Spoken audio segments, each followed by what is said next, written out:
Hi friends, welcome to my channel. Ramurthy తన కూతురు గుచ్చి అమర్ని నిలదీస్తుండగా అమర్ సైలెంట్గా ఒక రూమ్లోకి వచ్చేస్తాడు. అక్కడ ఆరు ఫోటో పెద్దగా ఉంటుంది. ఇక బాబుగారు అని వెనకాల నుండి రామూర్తి అరుస్తుండగా ఇక అమర్ ఇలా అంటుంటాడు, మీరు కోరుకున్నట్టుగానే మీ గతాన్ని మీ కళ్ళ ముందుకి తీసుకొచ్చాను అని అంటుండగా రామూర్తి షాక్ అవుతూ ఉంటాడు. మళ్ళీ అమర్, ఇప్పుడు నేను వేయబోయే ఒక్క అడుగుతో మీ 30 ఏళ్ళ బాధ ఎదురుచూపులు దూరమవుతాయి అని అంటూ ఉండగా ఆతృతగా, టెన్షన్గా, బాధగా అన్ని ఎమోషన్స్ని భరిస్తూ రామూర్తి చూస్తూ ఉండిపోతాడు. ఆరు కూడా చూస్తూ ఉంటుంది. దూరం నుండి బాగి కూడా గమనిస్తూ ఉంటుంది. మెల్లిగా అమర్ పక్కకి తప్పుకోగానే అక్కడ ఆరు ఫోటో కనబడుతుంది. ఆరు ఫోటోని చూసి రామూర్తి షాక్ అవుతాడు.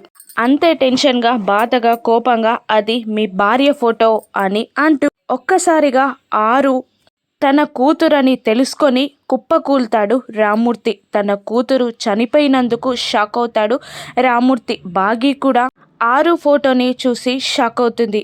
ఇప్పుడు రామూర్తి, బాగి ఏం చేయనున్నారో రాను ఎపిసోడ్స్లో చూద్దాం. Thank you for watching.